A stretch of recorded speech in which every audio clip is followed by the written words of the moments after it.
we've got the draft coming up, and Josh just talked about the draft and Wembayama and Scoot Henderson and the rest. However, Bradley Beal. So this is interesting. If you missed the news, remember, Washington completely cleaned house. They brought in a new president. They brought in a new scouting director. They brought in a new general manager. And they're kind of in that purgatory, the place you don't want to be in the NBA. You either want to be tanking or you want to be competing for a championship. You don't want to win 40 games. And that's essentially what the Wizards have been for a long time now, Amal Shah. Remember, they maxed out Bradley Beal. At the time, probably a little foolhardy. We understand that they had kind of got damaged with the Wall situation. John Wall was the superstar, and Bradley Beal was supposed to be his Robin.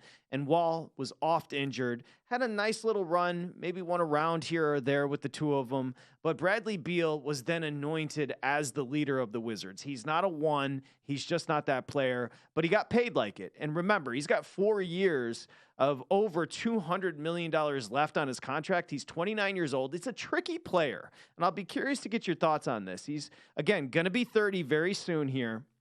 He's a guy that can create his own shot. He can score. What's fascinating is he is now a lifetime 37% shooter from three. He's actually gone down. Like, he's regressed big time as a three-point shooter, Beal. And remember, coming out of Florida, he was so young and such a great shooter. And those first few years, he shot 40% plus, and he's regressed as a shooter. So there's been a bit of a decline. He's not a great defender. He does have the no trade clause.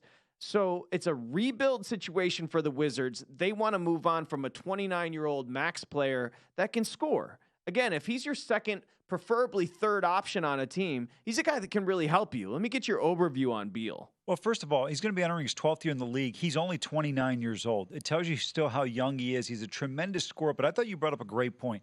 He is a number two, got paid like a number one. He's entering the second year of a $251 million deal.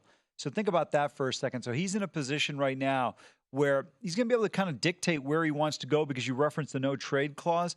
But Patrick, I'll tell you right now, for me, if he winds up with Milwaukee, that's one of the teams. Miami's another team they're talking about. I don't know if he goes to Miami. I feel like they're crowded in the backcourt a little bit. But you take a Bradley Beal over anybody else you have on the roster. But going to Milwaukee, I think, changes the dynamic of power in the Eastern Conference. You combine him with Giannis and Drew Holiday, who's a tremendous on-ball defender. I think Milwaukee becomes the clear-cut choice in the Eastern Conference. And I would go as far as to say they become the clear-cut choice to win the NBA title. I actually do think the Heat would be a perfect destination. Milwaukee as well. Milwaukee's all of a sudden looking to dump Middleton, which is interesting. Obviously, injury concerns. But if he does, Bradley Beal does go to Miami. Obviously, there's one alpha there, and his name's Jimmy Butler. You've got another solid player, even though the big guy can't stand him, and Bam Adebayo. But if you're Beal and you go to Miami and you can be that scorer, that third go-to guy, I actually think not being the alpha, not being the leader like he has been with the Wizards. And again, the Wizards so oddly constructed with Kuzma and Porzingis, who's now a free agent, and Beal. That big three was never going to cut it. The question is, do the Heat have enough to give up?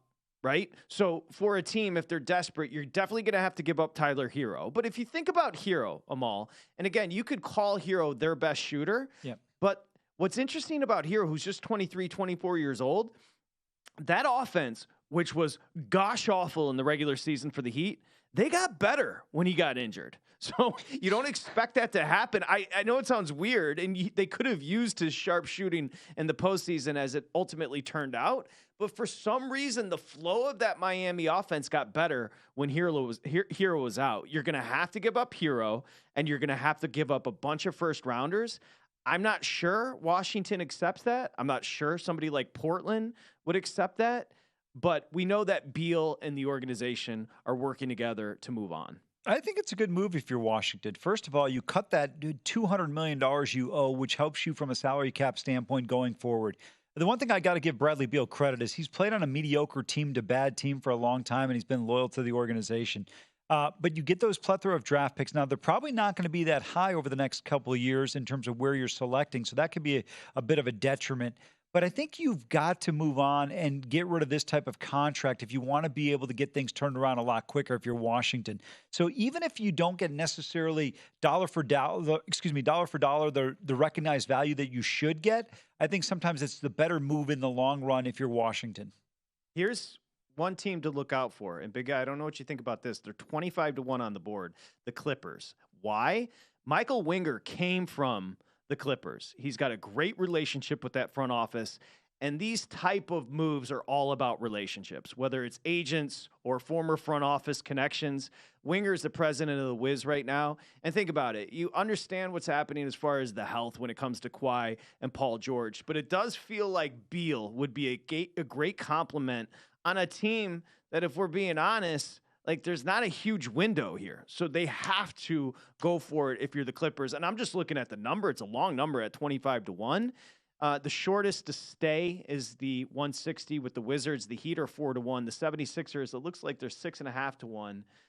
Anything stand out to you there, Big Guy? Well, you have to remember Bradley Beal is technically the GM in this trade. He's the one who's going to decide because he has the full no trade clause. I mean, that is the linchpin, and that's going to dictate whether or not Washington's going to get fair market back. Amal, you mentioned him being loyal. Well, at this point, if he's looking to win championships and win ball games, he can only be loyal to himself. So I'm not sure what Washington gets back in terms of fair value. However, someone like the Clippers does have some pieces. They do have some pieces that could entice Washington to want to engage with them. At the end of the day, though, it's up to Bradley Beal, who I'm going to sound like I'm taking shots at him right now. I'm not. I just think the NBA is an opportunity-based sport. A lot of these numbers that these players put up can be because they're the only or the best option in a wasteland of talent. And I'm not saying that Bradley Beal isn't that good of a player. I'm just saying he may not be as good as the numbers indicate, simply because he's played with next to no NBA talent in the nation's capital for the last few years, and he's been the only go-to scorer, therefore more opportunities to get buckets. I am saying he's pretty basic because he doesn't defend. He's played just 90 games over his last 2 years. The one thing you're getting with Beal is a proper scorer and a proper dude. He's a good person. You're not going to have 100%. Any issues in your locker room. Yep. And if he's your third option, which he would be with the Clippers and he would be with the Heat, I think he could be a nice piece. Go to VSiN.com/subscribe to become a VSiN Pro subscriber today.